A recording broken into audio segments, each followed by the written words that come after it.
Vou te contar. Ela é advogada, especialista em direito de família e sucessões. Trabalhou na adoção internacional de 2002 a 2017. A partir de 2019, ela passou a usar a escrita para contar a sua experiência adquirida ao longo desses anos. E há alguns dias eu recebi aqui no Santa Receita, na TV Aparecida, uma cópia do primeiro livro dela, O Milagre do Amor. Um romance baseado em fatos reais, no qual são contadas as experiências vividas ao longo dos anos do trabalho com adoção. Eu recebo aqui na nossa casa agora a advogada e a escritora Maria Cecília Sarinho. Seja muito bem-vinda, meu amor. Obrigada. Pode sentar. É aqui ou ali? Na sala, Guilherme? Então sente-se na nossa sala, perto da nossa árvore de Natal. O livro tá aqui. Você que é. Eu vou te falar que eu fiquei muito feliz e eu comentei até com a produção, é tão gostoso quando a gente recebe, né, as coisas endereçadas pra gente aqui. E quando eu olhei o livro, eu falei, nossa, primeiro que o nome já é muito gostoso, né? Você já pensa que é uma história bonita. Sim.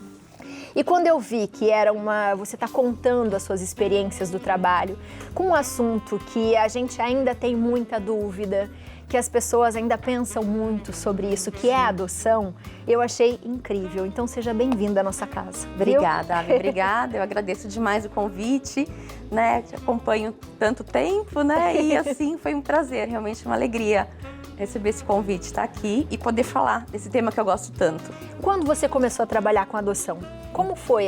É uma escolha? Como é que funciona? Meus tios começaram, que eles já trabalhavam, começaram a trabalhar alguns anos antes e me chamaram. E eu comecei, né? Eu sempre gostei muito de criança, desse trabalho envolver. Só que não imaginava que eu ia gostar tanto quanto eu gostei, quanto eu me envolvi. E a partir daí, dessa experiência, nós fomos desenvolvendo. E quando eu comecei, foi com a internacional, né? Hoje eu estou com a adoção nacional, mas eu comecei trabalhando com a adoção internacional. E como que funciona? A adoção internacional, existem aqui representantes, no caso, nós representávamos uma associação italiana. Então, os casais se cadastravam nessa associação e mandavam os documentos para cá. Depois de terem a habilitação deles em cada país de origem, no caso na Itália. E depois nós dávamos entrada aqui para eles terem uma outra habilitação. E aí eles entravam na fila. Mas assim, uma coisa que a gente sempre fala com a adoção internacional, que muita gente acaba ficando preocupado, né? Porque existe infelizmente irregularidade? Sim, isso por isso a gente até sofreu muito preconceito com isso. Mas isso passa por todo esse nosso processo, é cadastrado na Autoridade Central Administrativa Federal, na Polícia Federal, na CEJAI, que é a Comissão Estadual Judiciária de Adoção Internacional. Então tem toda uma documentação. E eles ficam aqui, os casais ficam em média de 50 dias, entre estágio de convivência até fazer toda a documentação. E tem muita criança? Tem. Muita criança e adolescente. E adolescente. Esse é o problema. Agora, a adoção internacional também, a criança ou adolescente só vai quando não existe casal brasileiro interessado. Casal ou pessoa solteira, né? Pode... Para adotar. Não, para adotar. A internacional nunca vai ser, é medida excepcional. Porque o ideal é que a criança fique no seu país de origem. No país de origem, né? Mas tem muitos, infelizmente tem. O que dificulta uma adoção? Olha, eu acho assim, o tempo de espera. Muitas vezes, quando nós éramos chamados pelos fóruns, às vezes falavam, olha, tem uma criança aqui de 10, 12 anos. Aí quando nós íamos falar a história, mas desde quando essa criança está aí? Desde 2, 3 anos. Ficou 10 anos ali esperando. Por que tanto tempo? Sabe?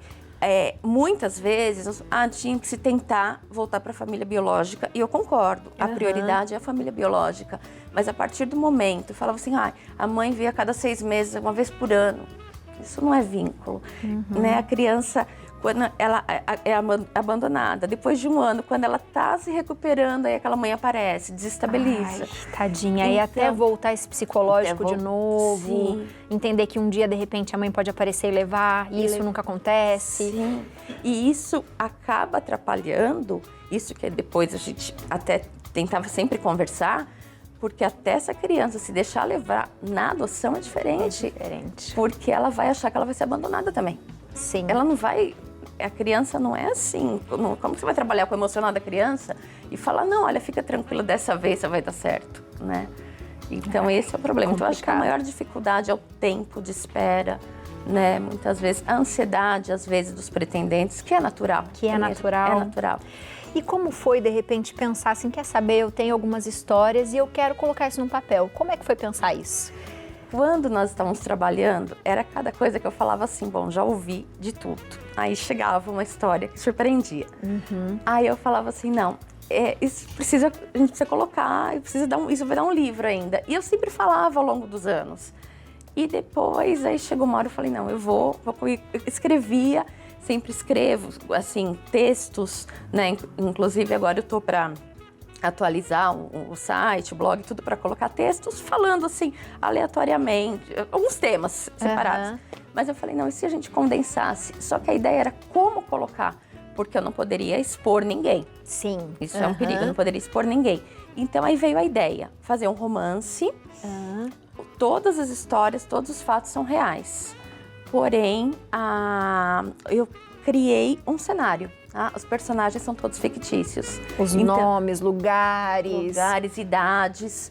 Quando era possível, eu trocava o sexo também. Às vezes, uma história que acontecia com uma família de 5, 6 irmãos, eu dividi para isso acontecer com 2, de forma que não dê para identificar. Apesar de ser internacional, a maioria das histórias, é uma questão de privacidade, né? Eu não posso expor.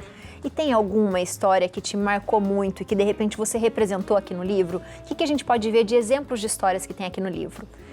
Olha, uma história assim muito, muito forte foi um menino que ele não aceitava o pai de jeito nenhum. O pai adotivo ele não aceitava. Pai adotivo. Pai adotivo. Ele não aceitava e ele falava que ele sempre ficava fazendo, o pai não entendia que ele fazia sinal, que ele era mais forte que o pai, ainda pela linguagem, dificuldade da linguagem. E ele falava, mas por que esse menino é tão resistente? A gente tenta fazer e não queria. E ele beijava e protegia, a mãe falava que a mãe era dele. E depois, um dia eu chamei no escritório, conversando, ele viu a mãe dele sofrer violência física e também sexual, a mãe biológica. Então, ele transferiu para esse pai toda essa raiva. Normalmente, a rejeição inicial é com a mãe, até pelo período da gestação, né? Porque muitas vezes há tentativa de aborto, tudo. Então, muitas vezes com a mãe existe, mas esse caso era com o pai. Então, isso me marcou muito, porque o jeito, a forma que ele falou, assim, a dor que ele falava e até o nome dele, ele não gostava, ele tinha o nome do pai, o mesmo nome do pai. E ele não queria. Ele não gostava, ele não queria. Então era muita dor. Então aí quando eu passei para o casal, assim, não que tenha sido mudado de uma hora para outra, mas ele começou a entender, se abrir mais, porque às vezes eles falavam, mas como assim? Quando a gente leva para tomar um sorvete, para o parquinho, tá tudo bem. A hora que coloca as regras, toda criança é assim, né? A hora que você fala, a hora de dormir, eles não querem saber. E eles faziam, muitas vezes eles falam, você não é minha mãe. Isso acontece também, né? Mas depois eles falam pra gente, tia, aquela é minha mãe. Eles não querem dar... E existe um tempo, né, para a criança adaptar, para a família também adaptar. Lembrando que são pessoas que têm sentimentos, que têm histórias. E a gente sabe que a nossa lembrança, né, a gente recorda. Às vezes você fala assim, eu lembro de coisas, sei lá, de que eu tinha 3 anos. Eu até já perguntei para o médico uma vez e ele falou que isso é possível, quando algo nos marca muito. Isso é independente da idade. Algo pode ser muito positivo ou muito ruim. Dificilmente você vai esquecer. Então, é necessário, sim, investigar e saber um pouco, né, se a criança está tendo algum problema, o que está acontecendo e conversar, porque é uma família em construção, né? Claro. O que você aprendeu, né, nesse período da adoção, assim? Porque você colocou que é um milagre, né? O que é um milagre do amor? O título até veio por um casal que adotou. Eles tinham 2 filhos biológicos e eles vieram e adotaram um casal de gêmeos. Eles tinham 1 ano e meio e eles eram considerados ambos com uma deficiência, com rebaixamento mental. E o casal veio e adotou. Essa idade jamais iria para a internacional, mas a nacional ninguém aceitou por essa dificuldade. Eles não tinham problema nenhum, era falta de estímulo. Ai. Era falta de estímulo. Então, aí eles falaram que aquilo era um milagre do amor, que foi o que fez essas crianças. E ainda eles brincavam que antes eles tinham 2 terroristas em casa, agora tinham 4. Porque as crianças ficaram muito bem adaptadas, né? Incrível. Então era o amor. Então ele falou milagre do amor, então foi isso. Eu acho que é aprender a entender o outro. Claro que depois a criança também precisa aprender a ver esse amor dos pais, mas isso leva um pouquinho mais de tempo, que ainda ela não tem a mesma compreensão. Mas é abrir o coração e ver a necessidade dessas crianças. E a transformação de vida, né? Sim. Porque as crianças estão ali como se fossem pequenas esperanças, né? Ali esperando o momento dela florescer, dela renascer numa família, Sim. dela ser amada, dela ser acolhida. Sim. Então, se a gente for pensar por esse lado, é muito bonito de se ver, mas é trabalhoso, né? Sim, como tudo muito. Na vida, né? E como é que foi passar isso para o livro e ter as pessoas reconhecendo o seu trabalho, falando, nossa, que legal, quantas histórias, que bom a gente entender. Você conseguiu, de repente, até mostrar, porque a gente sabe que algumas pessoas ainda ficam receosas com a adoção, Sim. né? Desejam, às vezes, ter filhos e não conseguem, e aí pensam na adoção, mas tem muitas dúvidas. Muito medo, né? Tem muito medo. Você acha que com a leitura, com essas histórias, as pessoas vão mudar um pouco essa concepção? Eu tenho essa experiência. Algumas pessoas falaram que estava ajudando pessoas assim que estão na fila de espera, estão já habilitados, aguardando, estão lendo, né? Grupos de apoio chegaram a me procurar, cheguei a falar, dar palestras, assim, grupos de apoio. Isso depois vieram conversar, ajudar justamente a falar, entender essa questão, né? Que a criança, essa resistência é normal, é dolorida, porque o pai e a mãe, eles também precisam ouvir eu te amo, eles também precisam receber o beijo da criança. Uhum. Mas entender que é normal, que não é, aquela resistência não é em relação à pessoa deles, mas em relação ao que eles representam. Então, eu consegui passar isso, eu acho que está sendo, né, alguma coisa positiva, não é isso que eu pretendo até fazer, na verdade, uma trilogia em relação eu falo trilogia Milagres, assim, contando um pouco. Estou escrevendo o 2º livro, mas justamente para falar um pouco, tentar ajudar, né? E passar, e uma forma de estar em contato, porque é uma coisa que realmente me envolve, que eu gosto muito. Que bonito isso. E como foi? A sua família abraçou os tios, ficaram orgulhosos e conseguiram fazer parte desse livro também? Sim, eles, os tios, porque trabalhavam os tios, minha mãe, eu, né, éramos todos em família. Então, eles ficavam assim, eles aparecendo. Eles aparecendo aqui? São eles que estão aqui? São eles. E aí foi o lançamento. O lançamento, esse daí. Uma amiga, esse meu irmão, que me ajudou na revisão. Que legal. Esse é o meu irmão mais novo. Também uma tia. Tia-avó. Tia-avó. Minha mãe. Incrível. Que gostoso isso, Foi né? Muito bom. Essa é minha avó, que também está te vendo. Ai, Dona Maria Tereza, um beijo para a senhora. 94 anos. 94 anos, a vovó. É. Que incrível isso. Um beijo para você. E é muito importante isso, porque vocês todos acabam compartilhando esse conhecimento também do que vocês têm vivido. Se fosse para você falar para as pessoas em casa, é lógico que tem um pouco no livro também, mas algo sobre a adoção, sobre essa dúvida, o que você falaria pela experiência de tudo que você tem vivido com isso?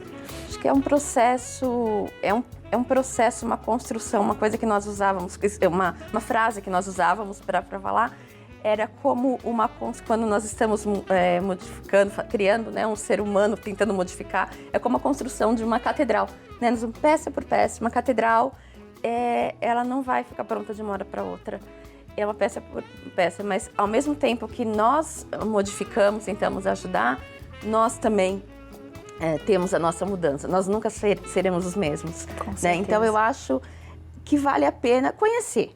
Claro, eu acho que também tem que saber o limite, porque se a pessoa não consegue, para a criança ser devolvida novamente, não, é muito complicado. Triste. Infelizmente, acompanhei casos, é difícil. Também não pode ninguém ser infeliz, mas eu acho que vale a pena investir, conhecer, perguntar, né, e compartilhar. Tem tantos grupos de apoio à adoção que você não precisa ir lá somente quando você está habilitado. Você pode ir para conhecer, saber, falar. Então, isso acho que eu recomendaria muito esse conhecimento, essa aproximação.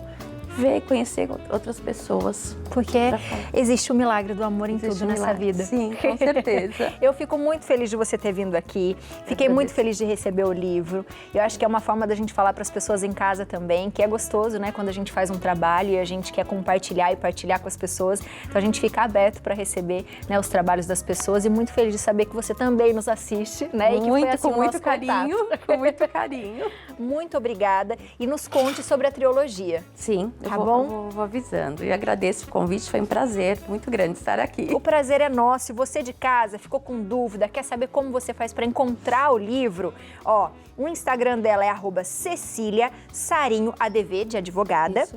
E tem também o e-mail, que é mceciliagcs@uol.com.br, que está aparecendo aí na sua tela.